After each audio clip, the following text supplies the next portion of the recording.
our founder, Chairman Kalvi Vallal Deivathiru Kalasalingam Ayya, with the support of our beloved Chairman Ilaya Vallal, Dr. K. Sridharan Sir. I am here to deliver the welcome address for this 32 International Virtual Learning Series on titled on insight into medication taking behavior among Indian-born migrant with type 2 diabetics, thematic analysis of semi-structured interviews. In association with the Indian Pharmaceutical Association, South Tamil Nadu branch head office at Arulmigu Kalasalingam College of Pharmacy. First of all, I put forth my sincere thanks to our management for giving helping hands wholeheartedly to conduct this international virtual learning series. Next, today I will delighted to welcome our eminent Ansar. Ansar, Hello. hello. Yes, sir. Audible, sir. Oh, okay. Thank you, sir. Thank you. Today I'm very delighted to welcome our eminent personality. Let me acquaint you with the sterling uh, quality of this, who is the veteran teacher, undisputed researcher, a brilliant administrator, and honorable resource person, Professor Dr. Akram Ahmad, University of Sydney, Editor-in-Chief, Journal of Pharmacy Practice, Community Pharmacy, Sydney, Australia. Sir, for accepting our precious time with us. I take this Thank. opportunity to convey our sincere thanks to you and your esteemed management for accepting our request. Sir, uh, we are all honored by your gracious presence, and our students will motivated by your words. Welcome you, sir. Most welcome you, sir. Thank you. Thank you so much, sir. Thank you. I want to extend my appreciation and special thanks to Professor Dr. C.K. Dhanapal, sir. Oh, Professor yes. Okay. Annamalai University, Department of Pharmaceutics, Annamalai University, for his wonderful arrangement of this series. Next, I welcome our faculty members, my dear enthusiastic students for today's series. My dear students, I hope this series will enrich your knowledge and update you about the global pharma research. This is the first and foremost needed for your career. My dear students, kindly utilize and grab the opportunity to explore your knowledge. All the very best, my dear students. Once again, I welcome you all. Thank you. Thank you, sir. Thank you, sir. Okay. Thank you, sir. Sir, you can proceed, sir. You can.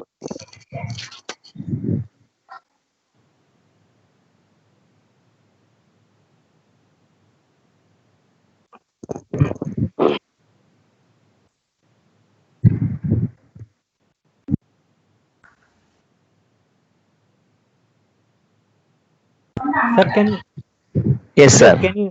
can you able Yeah, to screen see is my visible, sir. screen is visible? Okay. So I think I have to do something. I think. Sir, screen is visible in the full desktop screen. No, sir. The PowerPoint slide is visible, sir. Yeah, I mean in the full screen. No, sir. You are not in the full. Now you are in the full screen. Okay. Okay. So, hi everyone, my name is Dr. Akram Ahmed. I am here in Australia. I am from one of the oldest university here in Australia. This is the first university in Australia. It was established in 1849. So first medical school and first pharmacy school we established in this university. So this is one of the prestigious university in the world, and we have the 17th rank in the world in the medicine and pharmacy. And in Australia we are in the number one, and lot of things there is a link between the India and this university. I will later on the explain. So the student mostly are, you guys are not understand what is this the topic or maybe, but I am, you can ask me any question related to your career for your further education, or you want to work as a pharmacist in Australia or any of the country in the world, So I always make videos on YouTube. I already give in my last slide. So if you have some interest to go abroad in any country in the world, so I always give the guidance, the steps, what the steps you can take to come from India to here. Because in my journey, I am one of the students from Annamalai University, and from that I went to the Malaysia. I worked there 4 years. Then I am here in Australia. So lot of the motivation videos I make for pharmacy student. I want to help just the pharmacy student who are in India, how they can come to Australia safely, and Australia and other part of the world. So let me know that I'm going to be in very simple word, in very simple step, that how you can conduct a qualitative research in India if you want to know.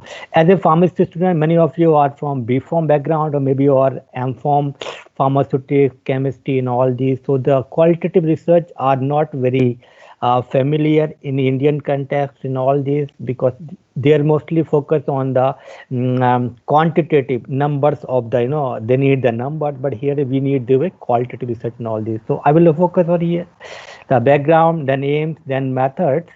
So basically, I will most focus on the methods, how you can conduct the same study if you want to do in any of the disease in India.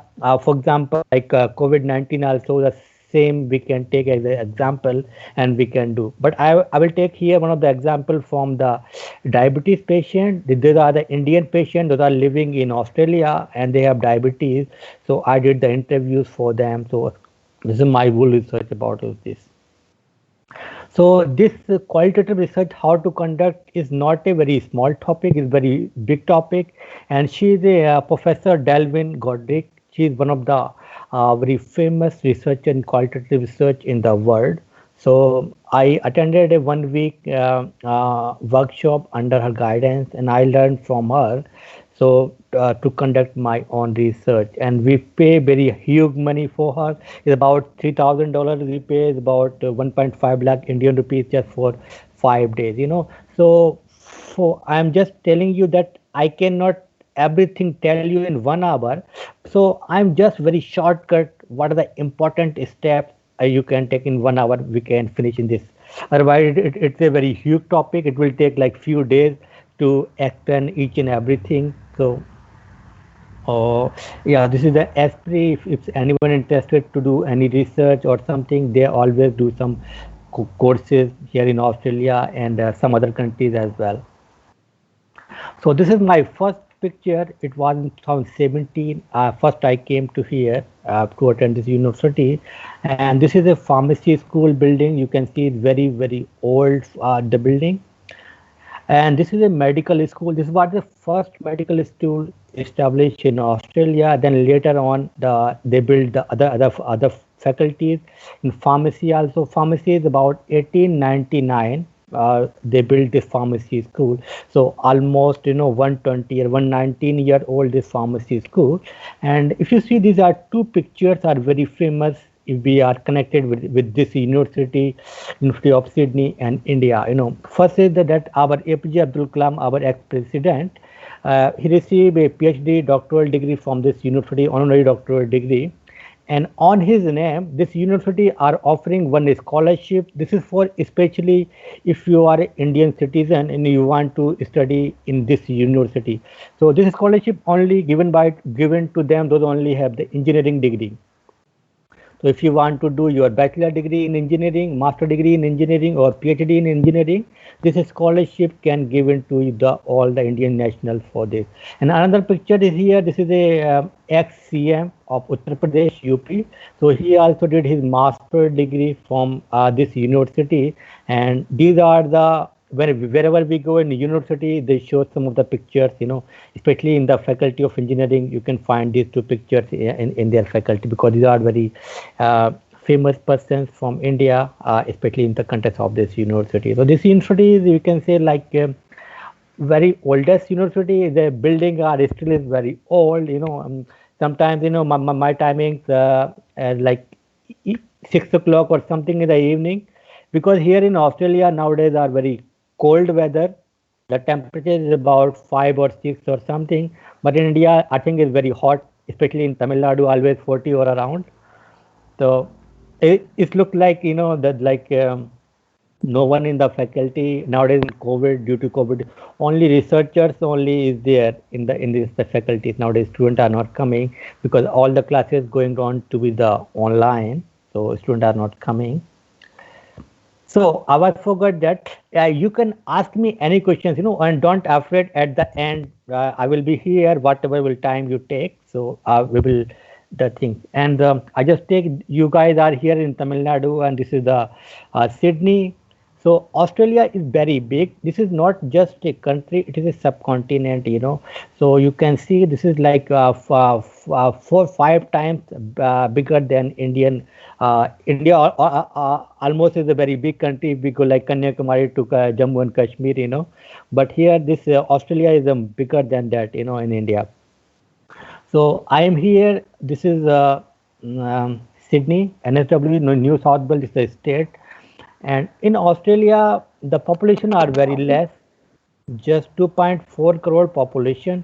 I mean, it's just 24 million. It's like equivalent to, maybe we can say, like New Delhi or Mumbai or Chennai or something. The population are very less, and people are in north here.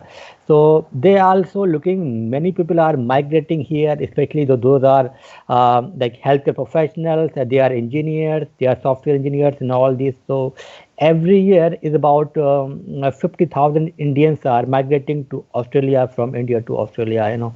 So you can see here the New Zealand is a very small country, and Tasmania also one of the state of this Australia and all this. So let's focus in our on topic. So if we see the diabetes globally, 425 million individuals are living with diabetes, and 12% health expenditure we are expending on this diabetes.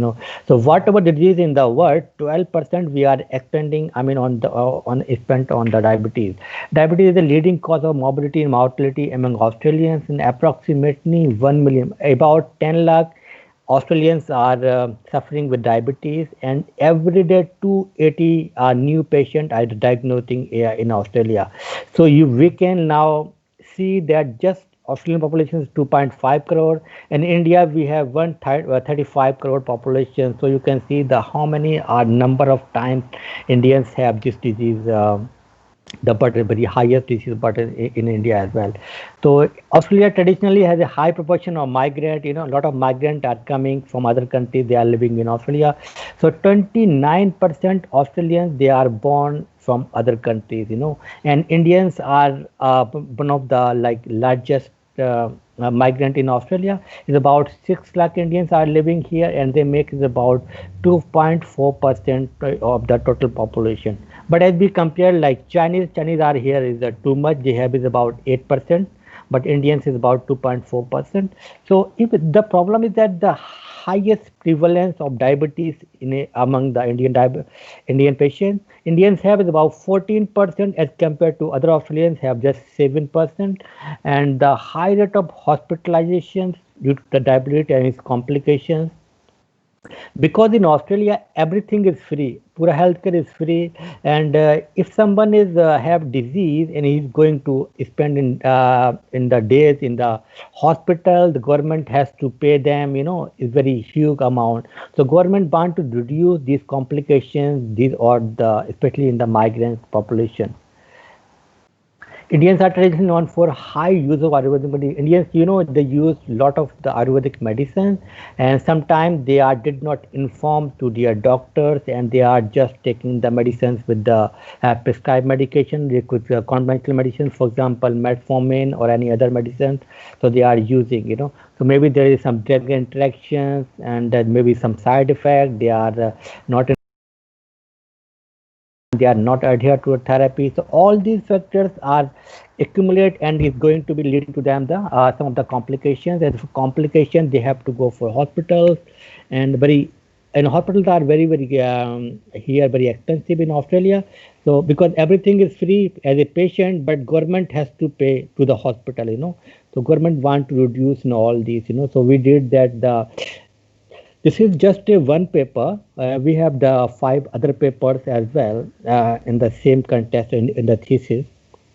So in this focus, we are just focusing here that what is their belief, why they are using, how they make their decision to use this medicine, and what their experience, and why they don't disclose it to doctor, and from where they got information, and how they purchase these medicines and all these.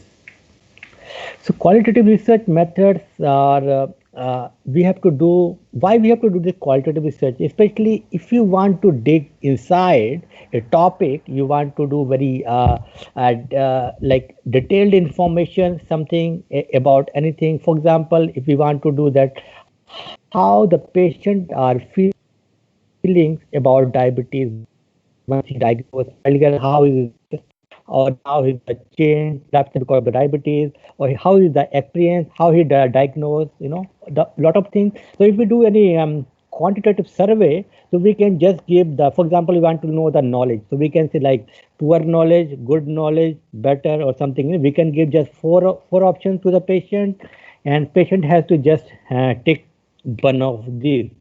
But we are not going inside why this information is given by the patient is low or poor. What is the reason?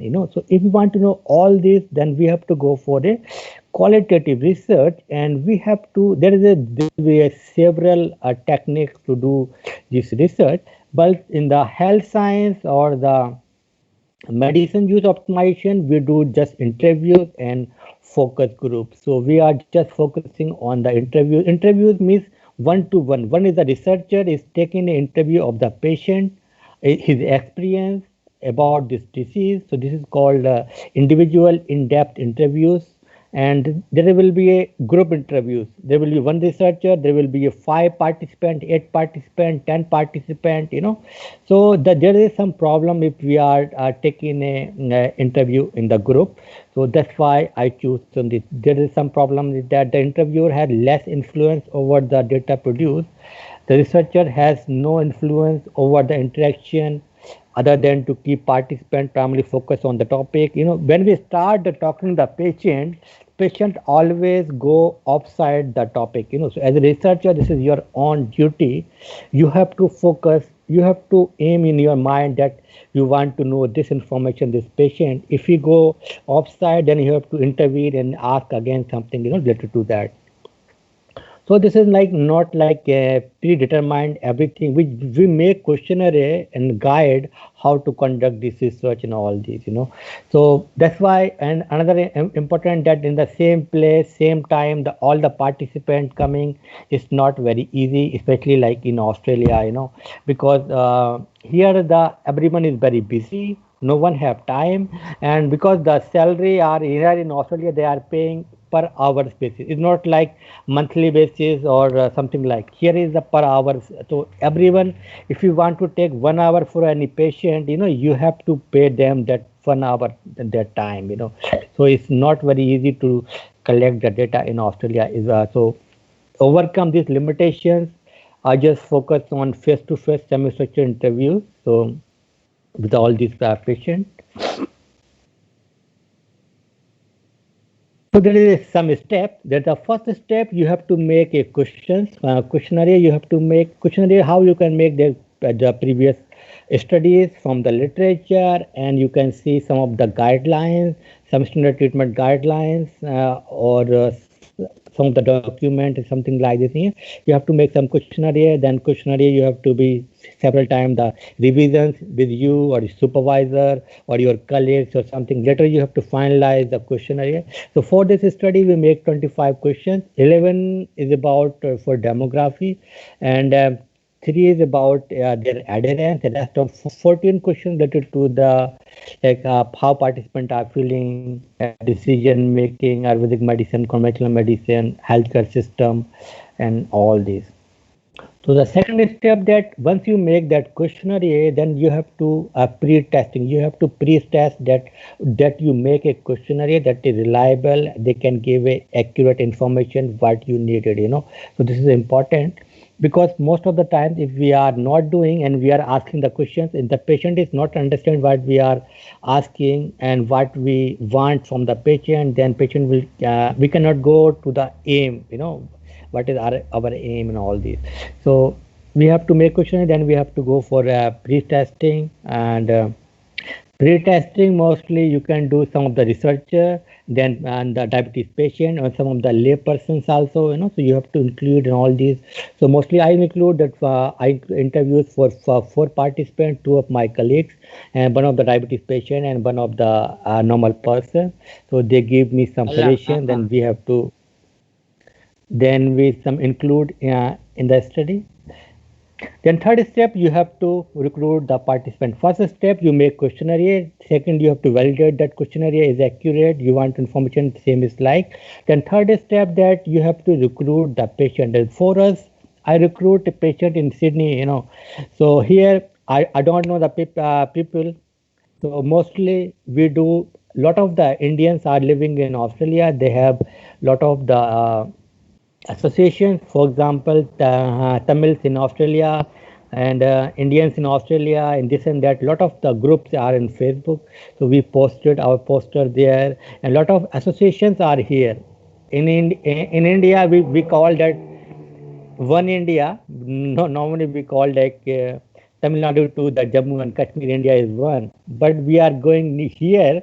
Lot of our Indians, they have their separate group, because of your own language or because of your own state, So everyone have a small group. For example, Tamil and Hindi again, and many others there.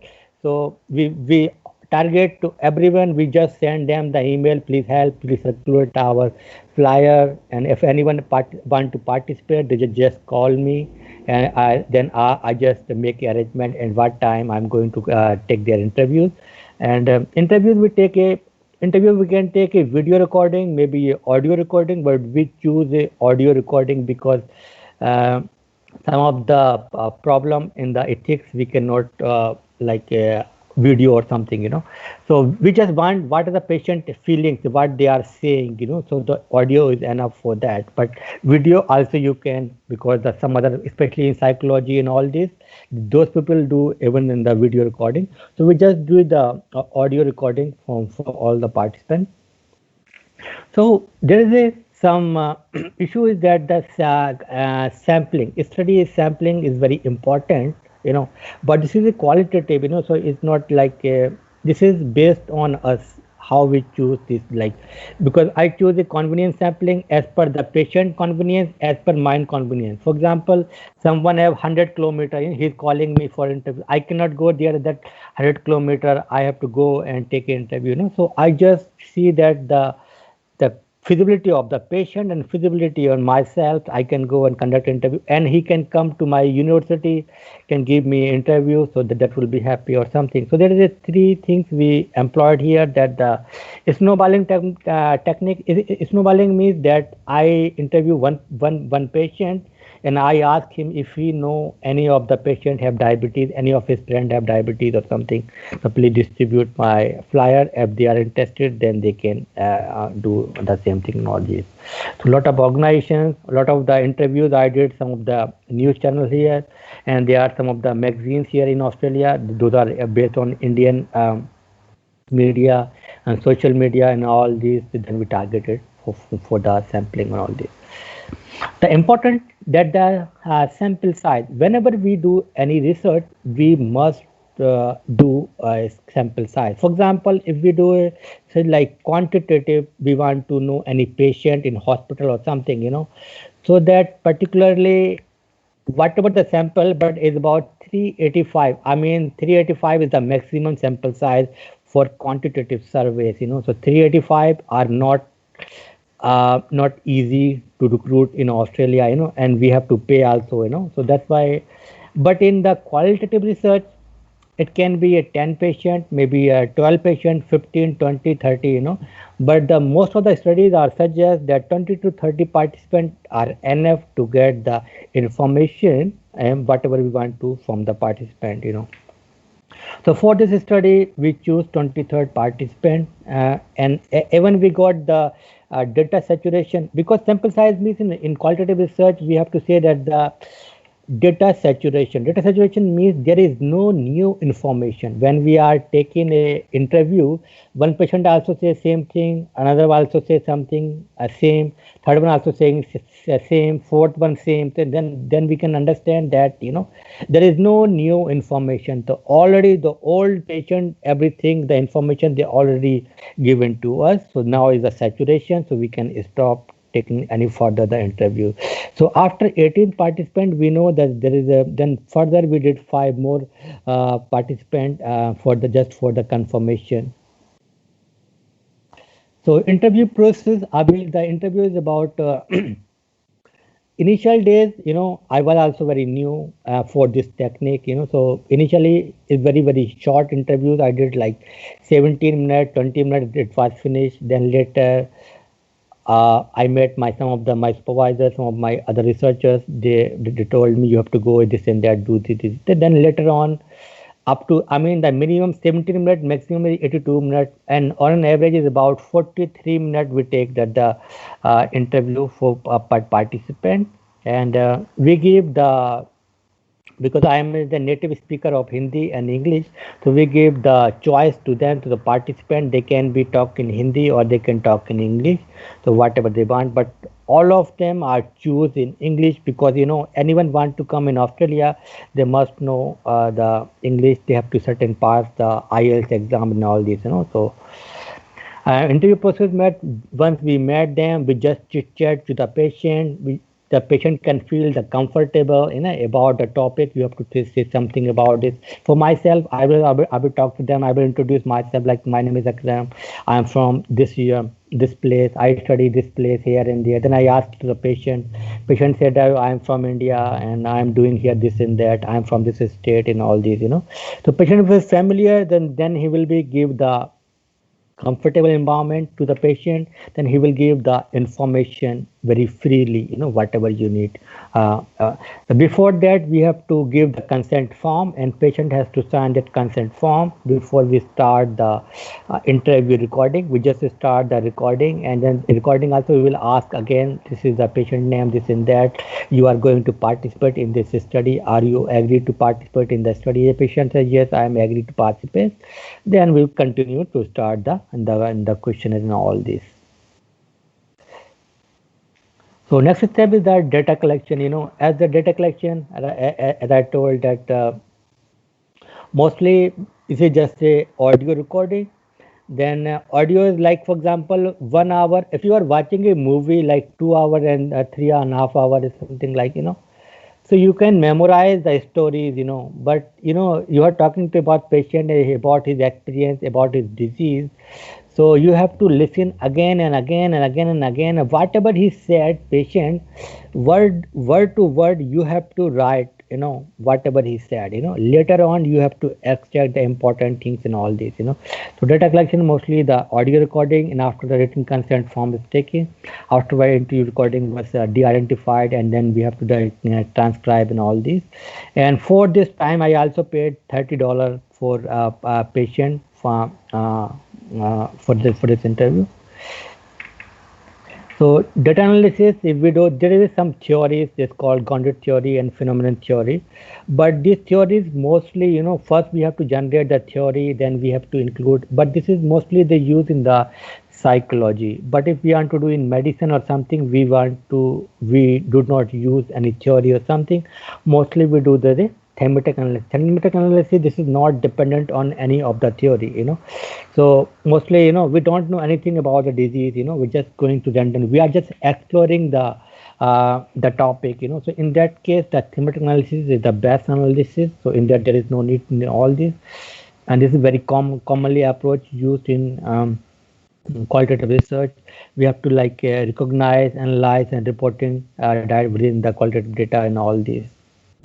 And there is some approach like the deductive approach, and inductive. So mostly we use the deductive approach in this data. Then important here, you have to make the data, already you make the recordings, and that recordings you have to write word to word, then in that you have to code important thing. For example, if we are talking about diabetes, so I will ask, a patient said that, yeah, Ayurvedic medicine I use, but I discontinue. Why did discontinue? Maybe there is no effectiveness, maybe the side effect, maybe the cost is high, maybe I'm not getting the medicine because I buy medicine in India, something, whatever he says, you have to just coding, So coding I will show here. Um, So this coding we can do using by software, and Vivo software, there are software is so many. Even there is no need software, you can do is manually. So I use manual. Initial days I use and Vivo, but I feel that it is very difficult. It makes too difficult for me. Then I leave that the NVivo. Then I use the manually. I record it in the Microsoft Word.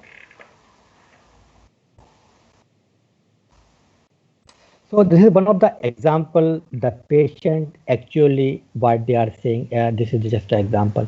Many participants reported they initiated or used Ayurvedic medicine to maintain my good health or maintain my physical health. Patient are saying that I'm using that metformin, for example.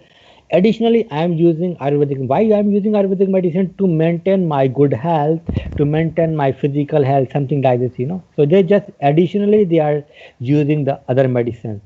Once they identify the need for Ayurvedic medicine, they investigated and assessed the usefulness or effectiveness of Ayurvedic medicine. They were influenced by others. Sometimes they are influenced by others. Others means their family members or their parents, their friends. They are saying that someone is using this medicine and they got cure or they got some beneficial.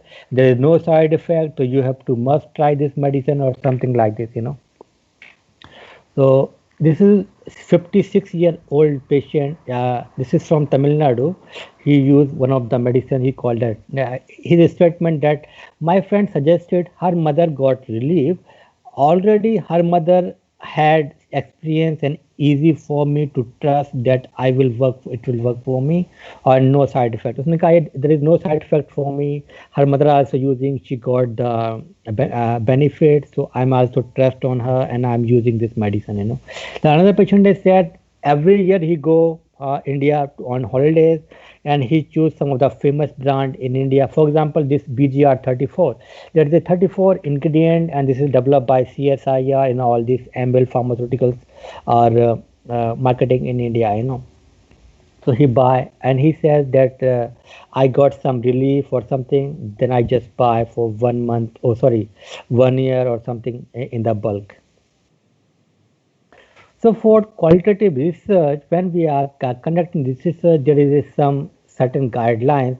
We have to follow those guidelines, especially like this is like a COREC. COREC means that consolidated criteria for reporting qualitative research. So there is a 32 questions in this report. So you have to follow those 32 questions based on the guidelines. Then easily you can conduct and you can publish your data. Otherwise, there will be some mistake. And how we make this like habituation of data. You have to very familiar with data. Again and again you have to listen what the patient says and try to understand their problem and just write and all this. Then how we make the familiarity, how you can prolong engagement with data. Many times you listen the same patient audio, then the store raw data in well-organized manner, keep field note. If something saying a patient, apart from that, if you are noting something, you can just write apart from the interview, interview recordings and all this. Then you have to code, you have to generate some theme, then theme, you have to finalize the theme and all these. So the conclusion of this research, basically, I did not, this research not yet published, so I removed the result findings. Other student also not they feel like most of the time students are sleeping or something in webinar and all this. So I just remove all this. So the conclusion was that the participants use Ayurvedic medicine because of their belief that there is no side effect, are effective and can cure the disease. This is the main belief of Indian patient. They say that there is no side effect and are effective and can cure the disease. But the problem is that the scientifically there is no effectiveness proven, and there is no medicine free from side effects. So all the medicine, any kind of medicine, everyone have a side effect. Maybe they have a less side effect as compared to the conventional medicine. They must have side effect. The problem is that this is not a evidence-based medicine. Participants were influenced by two factors in the deciding to initiate Ayurvedic medicine, like opinion by others. Others are influencing them, their friends or their family, and so some of them like their self-evaluation of benefit of Ayurvedic medicine. And they sought information like family members, friends, media, and Indian health professionals. They they stop using further if they do not get any benefit within 3 months. So most of in this study about 12 patients out of 23 they are used Ayurvedic medicine for diabetes, but 9 of them are stopped because they say that there is no effect in their diabetes, so they just go back to their conventional medicine, like metformin or something like this. So 3 only patients at the moment they are using Ayurvedic medicine, and they are saying, and 3 only 1 patient are just using Ayurvedic medicine and managing his diabetes. Other 2 they are using, but they are using with the conventional medicine. So this is the conclusion, and so that basically the belief is we cannot change the belief. It will take very long time, the education, seminar, workshops, to educate the patient to use the medicine based on the evidence-based medicine. If there is evidence, then only you have to use, but there is no the evidence available at the moment for diabetes to using any Ayurvedic medicine. Because there is recently one of the paper published in Lancet. This is one of the doctor in India. They are from Delhi and I think in Chennai somewhere. They publish a report. They show there is no effect yet. So we also that based on that result, and you are the conclusion. So I always make videos so how you can go for abroad, whether US, UK, Canada, Australia, whatever country you in your mind. I always make video. I already upload video many, and from time to time, whenever I got time, I make video to help the others and all this. So you can visit my channel, and if you have any questions, you can just comment there and you can contact me. I am also on Facebook, my page, Dr. Akram, in the same logo you can find there. So if you have now any questions, you can ask me. And please, student most of the times like very shy, did not ask questions. So whatever your silly questions, even you can ask me. So I will be very happy to answer your questions.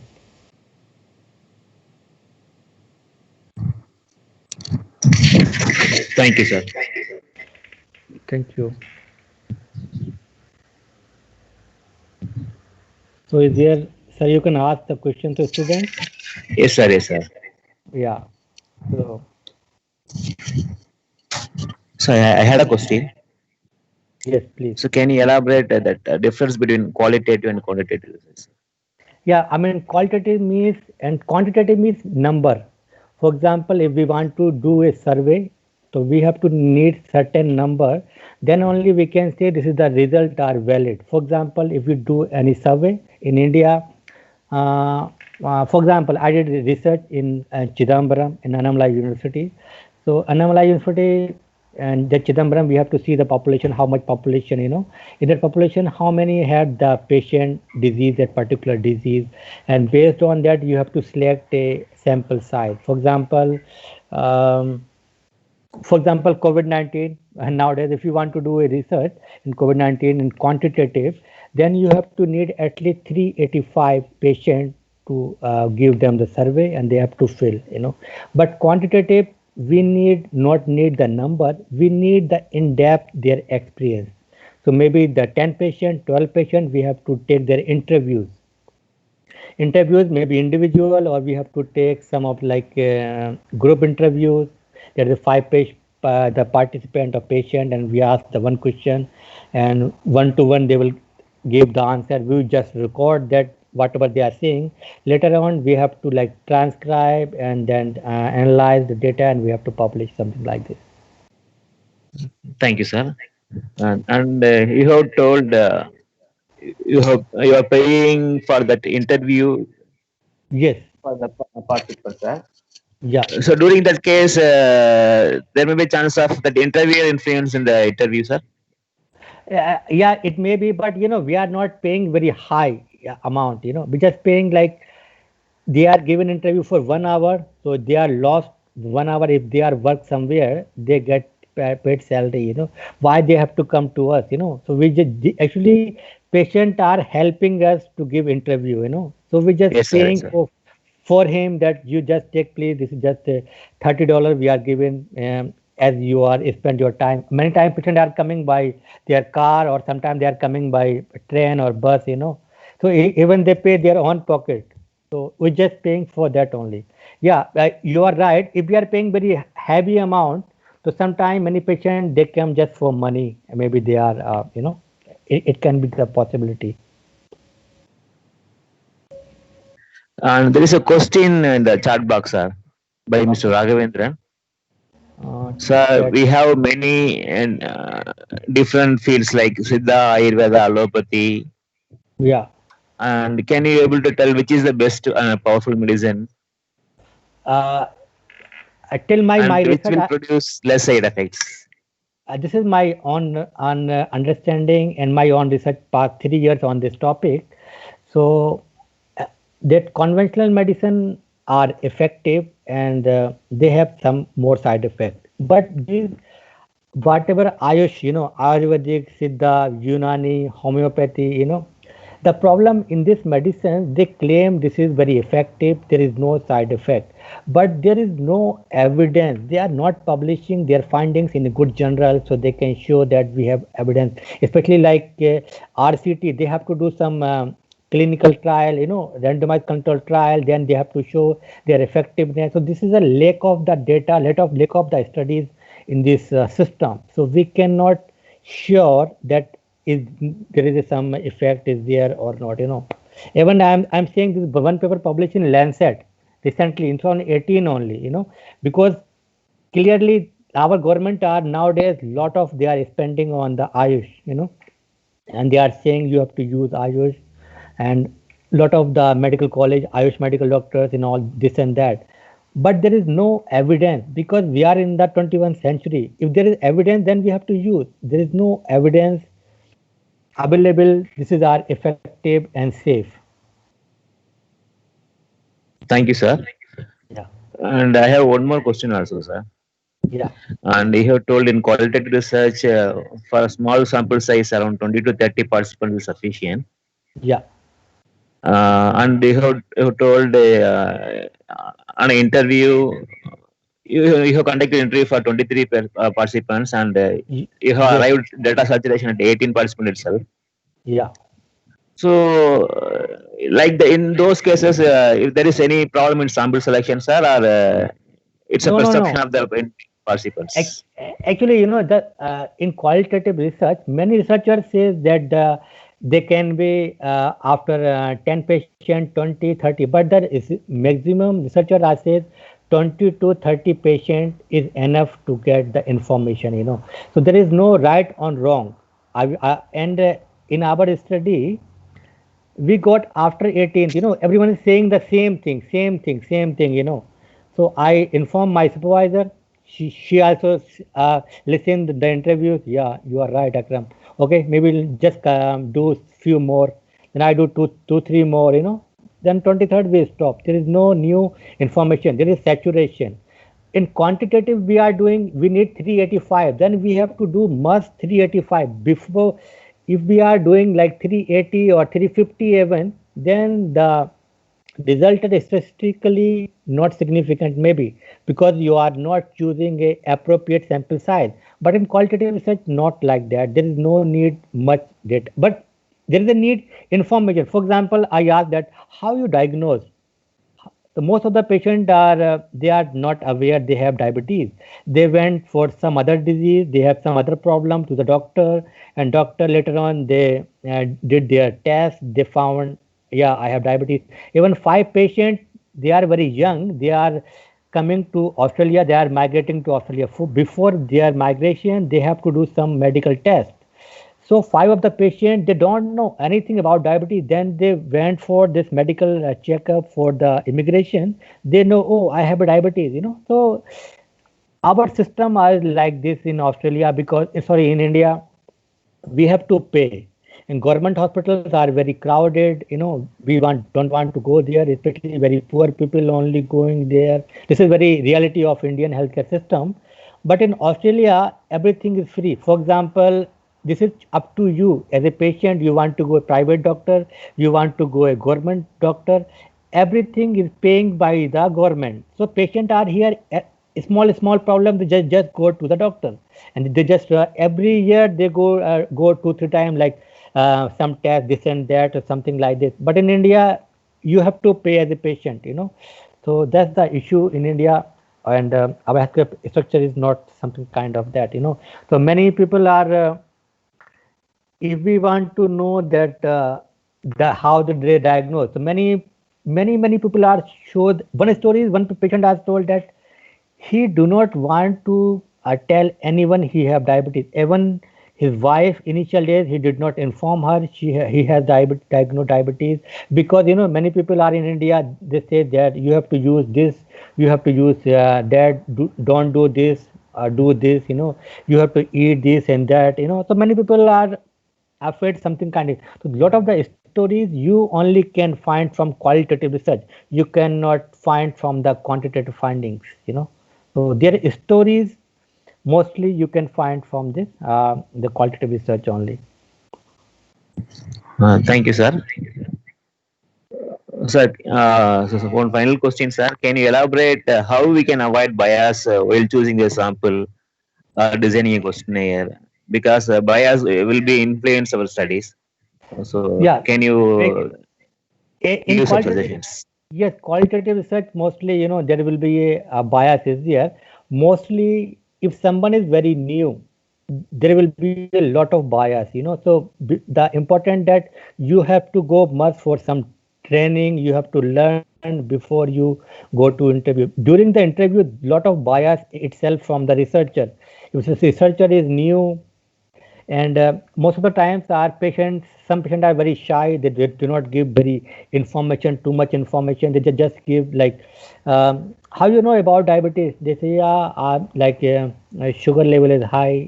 They just give the answer is very limited. But you need very insight, very depth knowledge. So you can only avoid if you have a trained in qualitative research in all these. So you have to first train the researcher, then only can conduct this type of research. So we can avoid this kind of the bias.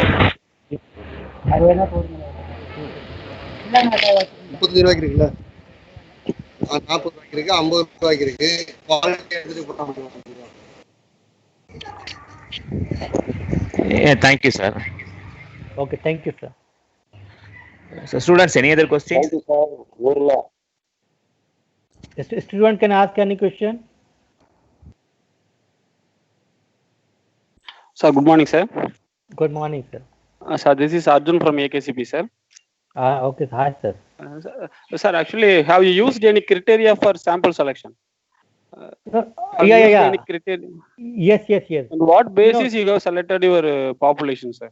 Yeah. This is actually my research on Indian patient. So my criteria first that they must be Indian. They born in India. They migrate to Australia. This is the first condition.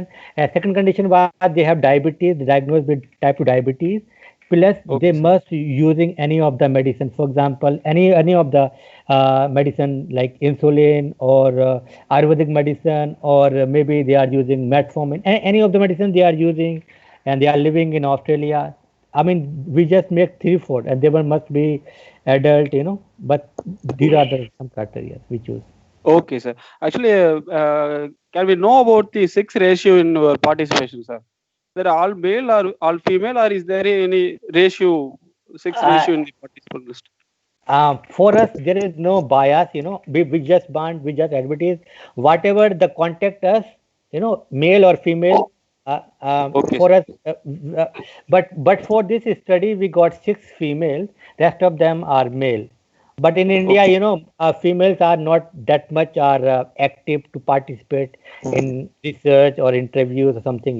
Still, our females are same kind of perception here in Australia. Okay, sir. Actually, one more question, sir. Yeah. The patient have taken Ayurvedic medicine along with allopathic, or they have taken only Ayurvedic medicine, sir? Actually, sir, this is the problem in Australia. They are using with allopathic medicine, and they are not informing to the doctor, because sometimes they are using together. There may be some interaction, drug interaction, maybe some Okay. toxicity or something. So there is Yes. only one patient only using Ayurvedic medicine. Rest of them they are using together. Okay, sir. So one final question, sir. Yeah. Have you get any ethical clearance, sir? Yes, we got without ethical clearance, we cannot do Okay, anything sir. here. Yes, Yeah. sir. Yes, sir. From where you can get a ethical clearance, sir, in Australia? And this is our university we have. University. Yeah. Okay, sir. Thank you, sir. Thank you so much, sir. Thank you. Dr. Ahmad, sir, we had a Yes, sir. wonderful and informative presentation, sir. Thank you, sir. Thank you. Thank you. Sir, on behalf of our management, I'm hereby express my wholehearted thanks to you and your management for your excellent and informative presentation. Such a wonderful and elaborated presentation, sir. Okay. Thank you, sir. In Thank you. future also, sir, one request, sir, in future also, let's have a good collaboration for the betterment of our students' career, sir. Yeah, sure, sir. Thank you, sir. Thank you, sir. Okay. Another one Thank, request, sir. Dr. Ahmed, yeah, sir, another one kind request. yeah. Refer your friends or colleagues for our future international series webinar, sir, towards the May, development of our students' community. maybe I will ask one of my friends if they are interested. Yeah, sure. Thank you, sir. Even I have one of the Tamil friend, but he's from Sri Lanka. I will ask him if he can deliver a lecture to all of your students. Thank you. Thank you, sir. Thank you, sir. Okay, thank you. Kind of you, sir. Take care, sir. Take care, sir. Okay, thank you, sir. Thank you. Bye, sir. Okay, sir. Thank you, sir. Okay, thank you. Is there any Can question we? from audience or something? So there was a question, sir. Like there are a lot of innovations from allopathy, Yeah. uh, but what is the why there are a lot of side effects like that from Miss Hasina? It was in chat box. Yeah. But there is no medicine without side effect. Actually, the problem in the if we compare with the Ayush system in this conventional medicine, we have to do RCT in all these, so we can identify this is a side effect from this drug. But in allopathic, I mean, sorry, the Ayush drugs, we are not that much research conducted on that topic, So we are not sure these are from no side effect, or they have allopathic medicine have more side effect as compared to this, because this is a chemical nature, Mostly patients are say that this is a herbal based medicine, so there is no side effect, and it's something kind of this, so because this is the nature of like a chemical, they maybe they have a more side effect, or there is a more studies on this topic, so we can know there is a more side effect from this medicines. Okay, sir. Thank you, sir. Okay, Thank you for thank your you. wonderful presentation. So Okay, can thank you, we sir. conclude the session, sir? Yeah, sure, sir. Okay, sir. Thank you, sir. Okay, thank you. Okay, Thank bye. you, sir. Thank you, sir. Thank you, sir. Okay, oh, thank you. Bye bye. Thank you. Thank you, sir.